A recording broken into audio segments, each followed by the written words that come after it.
the last 9 before that, but it is nice to see the start of something. You know, the Lakers were away from the finals, finally won a championship last year, and you can see the additions that they made. They're already kind of preparing for another season to win. So what I saw tonight was LeBron and AD coming in, trying to adhere to what some of the guys were already doing, played hard, played team ball, and then the bench came in, and that shows me that this bench could be, once again, one of the best benches in the NBA. So I was happy to see that. I was very happy to see that, too. You know, sometimes when you get that start, you can get rolling quickly. So I was like, okay, I'm very interested to see how THT comes off the bench with that energy and that effort. Yeah. He acted like he started. And especially because when he first came in, a couple of turnovers. Yeah. But he settled in real nice. He was great in the second half. Yeah, you know, that's the thing. That's the sign of a vet. He didn't get flustered. He just said, you know what? We made a little mistakes. You know, let's get in the flow of the game. Next thing you know, he got 18 points. You know who's been really good? This guy right here. Let's hear from Kuz. He's standing by with Mike Trudell. All right, Kuz, first of all, man, I have to ask you about Jared Dudley's threes. That seems to be the thing that gets the bench the most excited.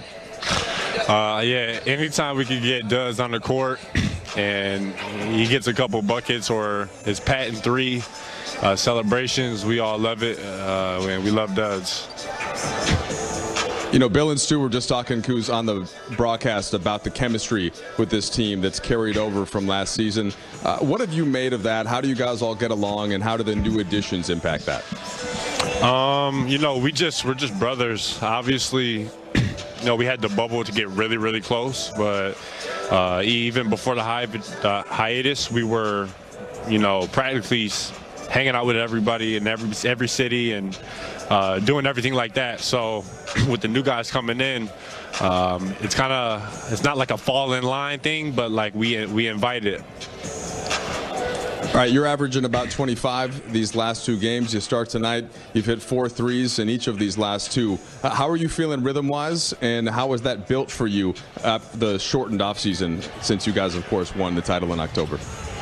I just worked hard during the short off season, and it's you know, I'm just a little ahead of the curve. So what do you expect from yourself for this season, Kuz? Some minutes perhaps available at the 2-3 almost with Danny going out. We saw you in that role tonight. How are you feeling about where that might best optimize the way that you can play? I'm not really sure. You know, it's just so much going on. We got a lot of great players, great team. So we'll see what Frank does. All right, Kuz, I appreciate the time, huh? Yep, no problem. All right, Brez is here. Before we get into AD and LeBron, which was the big story, this is their first preseason action, the first time they've been on the court since the Lakers won the title back on October 11th. I want to talk Kyle Kuzma. Kuz, we've talked about it many times on this show, a lot of expectations, him being the one leftover, the guy that remained when the young core was traded, excuse me, for Anthony Davis. Found his role last year, kind of coming in and out of it. Learning how to impact the team when you don't get 18 to 20 shots a game. But he worked hard this offseason, James, and it shows. You heard the numbers. He's averaging 22 in the preseason. He's 10 of 21 from 3 in the preseason. But, James, more than that, his decision-making has been outstanding. Yeah, after you go through what Kuz has gone through, came in very promising, very talented, then he, you know, had a couple of injuries he had to overcome, came back into the flow when AD, and still a little frustrated. Didn't feel like he was getting the minutes or the shots. But then he became quiet and methodical and started to just understand that this is a short, not a short game, but it's a long haul. It's a long career. And right now, his understanding of where he is and what he has to do is perfect. He's productive. He's playing his role, whatever needs to be done, whatever is asked of him, and that's what good role players do. And I think he's living up to it. You know, it's a lot of times when you step into a season with great expectations. Last season, think about it. We put a lot of pressure on Kuz. They was like, oh, the third score, Kuz. This is going to be the man, Kuz. Think about that. That's a lot of pressure. And then you trying to step up to the plate and be all these things people want you to be and not understanding who you playing with, AD and LeBron. You have to get in where you fit in, sort of say. And I think it was hard for him to adjust. And I think little by little, he's adjusting. I know it's a preseason. We haven't seen him in there with a lot of minutes with AD and LeBron. I just think it's a maturation process for him where he's learning the game and understanding who he is and what he needs to do to make himself successful as he makes the team successful. I like that word maturation because that's exactly what it is, Brez. And there is pressure on Kuz, probably put on by himself as well, right? Guys his age who've been in the league that many years sometimes get extensions, Brez. Sure. You've already seen friends of his get paid big-time money. He's the only one with a ring. So when you get a ring, there are sacrifices that come with that, right? And he's been able to kind of stay patient, and I like the way he's carrying himself. Funny you say contract, because there's a deadline looming. It'll be next Monday, the day before the regular season starts. That's a deadline for the Lakers and Kyle Kuzma to come to an agreement on an extension. Remember, he's entering the 4th and final year of his rookie deal. And the good news for both sides, even if they don't reach an agreement, he'll be a restricted free agent next year in August. So Lakers can retain him by matching any offer from a team.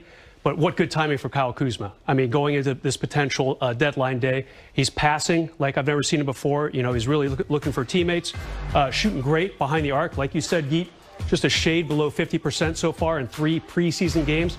Remember, guys, last year at this time, he was injured. Remember, he got hurt while playing for the Team USA during the World Cup action. He had that foot ankle thing. He was not a healthy guy coming into preseason last year. Looks pretty healthy to me right now.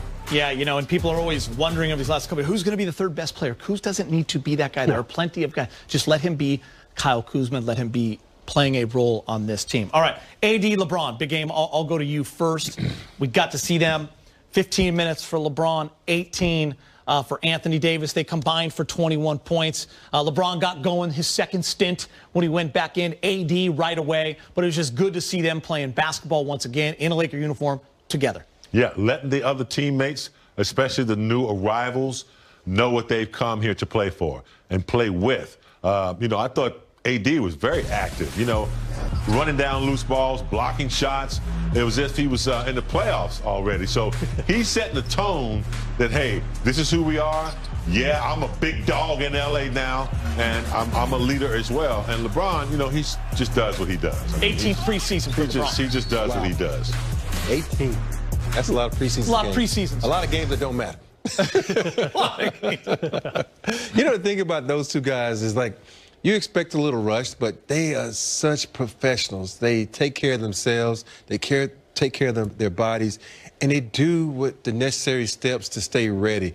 And even though in that first quarter, it was a little feeling it out, but if you look at them in the second quarter, it's like, okay, this is who we are. This is why we're the champions, and we're the #1 seed going into this season. Yeah, Big Game had mentioned the block shots as well, like AD blocking CP3. Now they're out running. Gasol throwing the outlet pass. You just saw them kind of clicking already. LeBron turning it on for a few minutes. Yeah. They got that separation. Then they said, all right, we're out. Yeah, LeBron the first quarter, almost like around the world for him. Just shooting outside a little bit, getting his legs reacquainted to the hardwood. Second quarter, he had that turnaround baseline jumper. That was good. Stuck a 3, and you're like, okay. That's LeBron right there. No rush to really get into it. I don't even know if they're going to play on Friday, guys. I mean, does it really matter? I mean, LeBron has logged, 59,000 minutes in his career. Do